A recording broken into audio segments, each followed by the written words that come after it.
CPI এবং সাইলেসিয়া materia Medicare মধ্যে অতি প্রয়োজনীয় ও গুরুত্বপূর্ণ দুটি মেডিসিন।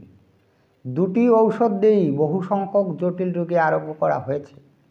উভয় ঔষধের রোগী শীতকাতর, রোগা পাতলা, ভীতু ও শান্ত স্বভাবের হলেও এদের মধ্যে পার্থক্য রয়েছে অনেক।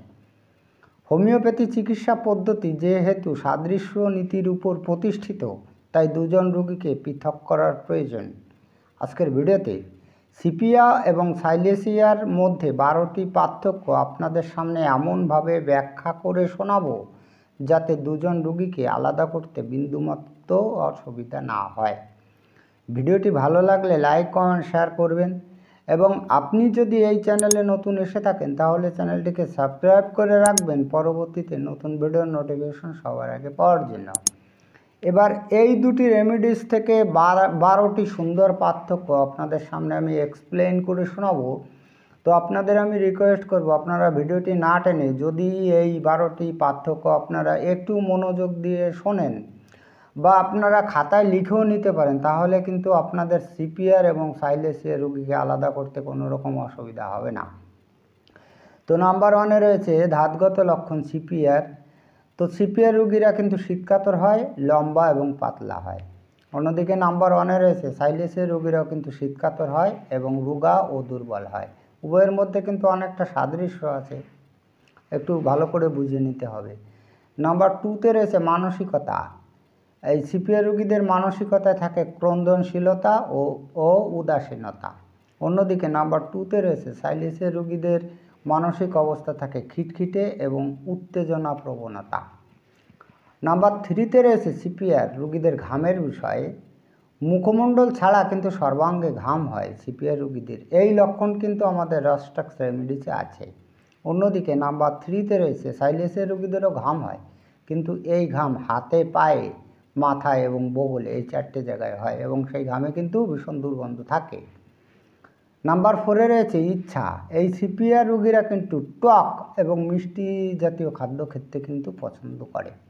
অন্যদিকে নাম্বার 4-এ রয়েছে সাইলেসিয়া রোগীরা কিন্তু দুধ এবং ঠান্ডা খাদ্য কিন্তু খেতে পছন্দ করে। নাম্বার 5-এ রয়েছে অনিচ্ছা। সিপিআর রোগীরা কিন্তু রুটি এবং খাদ্যে কিন্তু অনীহা থাকে, মানে অনিচ্ছা থাকে। রুটি খেতে চায় না এবং কোনো খাদ্য খেতে চায় না, অর্থাৎ খাদ্যের প্রতি একটা অনাগ্রহতা কিন্তু সিপিআর রোগীদের মধ্যে আছে। অন্যদিকে সাইলেসিয়া রোগীরা কিন্তু উষ্ণ খাদ্য ও চর্বিযুক্ত খাবার কিন্তু পছন্দ করে না। দেখেছেন কি বিষয়ে অনেক মানুষই কিন্তু প্রায় 95% মানুষ কিন্তু গরম খাদ্য খেতে পছন্দ করে।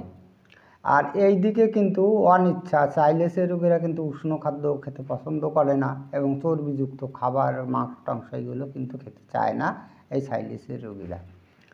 নাম্বার 6-এ রয়েছে ভয়। এই সিপিআর রোগীদের কিন্তু ভয় করে একা থাকতে। একা যখন থাকে তখন এদের কিন্তু ভয় থাকে একা থাকতে এবং দারিদ্রতার কিন্তু ভয় করে, গরিব হয়ে যাওয়ার কিন্তু এদের মনের মধ্যে ভয় থাকে সিপিআর রোগীদের। অন্যদিকে সাইলেসিয়া রোগীদেরও কিন্তু ভয় থাকে কুকুর এবং ভূতের, এই দুটোর উপরেও কিন্তু ভীষণ ভয় থাকে সাইলেসিয়া রোগীদের। নাম্বার 7-এ রয়েছে বৃদ্ধি। এই সিপিআর সমস্ত রোগ ব্যাধিগুলো স্পর্শে এবং চিত হয়ে শুলে কিন্তু সমস্ত রোগ ব্যাধি কিন্তু বেড়ে যায়। এই চিত হয়ে শুলে রোগ বাড়ে আর চিত হয়ে শুলে রোগ কমে কিন্তু পালসেটিলায়। লক্ষণগুলো কত সুন্দর সুন্দর হয়। নাম্বার 7-এ রয়েছে বৃদ্ধি, হচ্ছে সাইলেসিয়ার স্পর্শে এবং আক্রান্ত পাশে শয়নে। তো উভয়ের মধ্যে কিন্তু একটা কমন বিষয় রয়েছে, উভয়ের কিন্তু রোগ বৃদ্ধি কিন্তু স্পর্শে। সাইলেসিয়ার রোগীদেরও স্পর্শে বাড়ে এবং সিপিআর রোগীদেরও কিন্তু স্পর্শে কিন্তু রোগ বাড়ে। নাম্বার 8-এ রয়েছে উপশম। এই সিপিআর রোগীদের পরিশ্রমে এবং জোরে চাপে কিন্তু সমস্ত রোগ ব্যাধিগুলো উপশমিত হয়। অন্যদিকে নাম্বার 8-এ রয়েছে সাইলেসিয়া রোগীদের কিন্তু বিশ্রামে এবং গরমে কিন্তু রোগ ব্যাধিগুলো উপশমিত হয়। এবার কয়েকটি বিশেষ লক্ষণ রয়েছে। এই সিপিআর রোগীদের কিন্তু দেহের অনুপাতে পেটটি বড় থাকে, একটু দেখে নিতে হবে। এই সিপিআর রোগীদের পেট বড় থাকে দেহের অনুপাতে। অন্যদিকে নাম্বার 9-এ রয়েছে সাইলেসিয়া রোগীদের কিন্তু হাত পার অগ্রভাগটা কিন্তু ঠান্ডা অনুভব করে এবং ঠান্ডা হয়।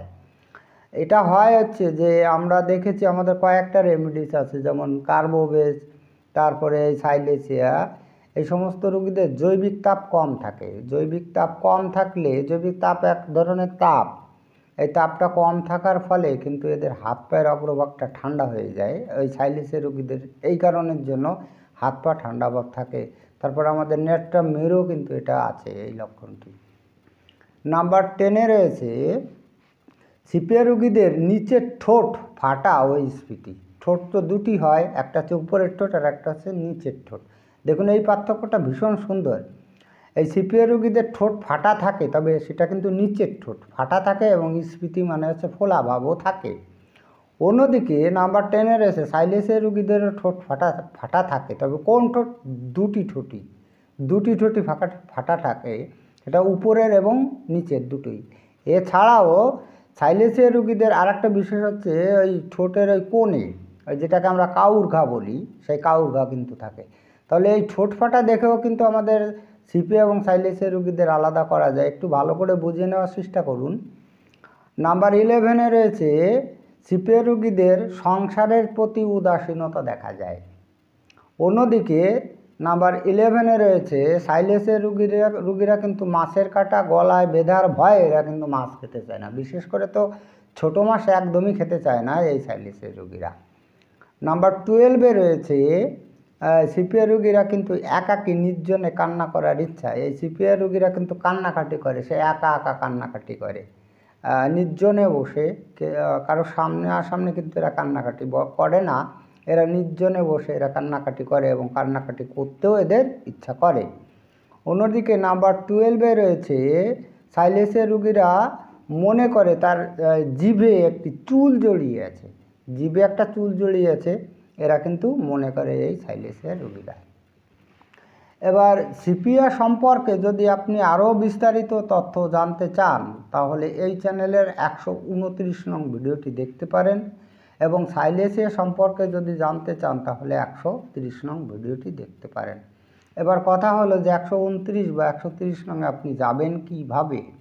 তো যদি আপনি এই সাইলেসিয়া এবং সিপিয়া ভিডিওটি দেখতে চান তাহলে এই চ্যানেলে যেখানে হোমিওইন নাম্বারস লেখা আছে আপনি সেখানে যদি টাচ করেন তাহলে এই পেজটি ওপেন হয়ে যাবে। এবার এই পেজের নিচের দিকে দেখুন যেখানে ভিডিও লেখা রয়েছে, আপনি যদি সেখানে টাচ করেন তাহলে এই চ্যানেলে যতগুলো ভিডিও আছে আপনাকে উপর নিচে দেখিয়ে দেবে একবারে সিরিয়াল বাই সিরিয়াল। আপনি টেনে নিচের দিকে গিয়ে 129 নং ভিডিওতে ক্লিক বা টাচ করলে সিপিআই ভিডিওটি ওপেন হয়ে যাবে, আর 130 নংয়ে টাচ করলে সাইলেসিয়ার ভিডিওটি ওপেন হয়ে যাবে। যাই হোক, আজকে এই পর্যন্তই। খুব তাড়াতাড়ি ফিরে আসবো নতুন গুরুত্বপূর্ণ বিষয়বস্তুর ভিডিও নিয়ে। দেখা হচ্ছে নেক্সট ভিডিওতে। ততক্ষণ আপনারা ভালো ও সুস্থ থাকুন। জয় হ্যানিম্যান, জয় হোমিওপ্যাথ।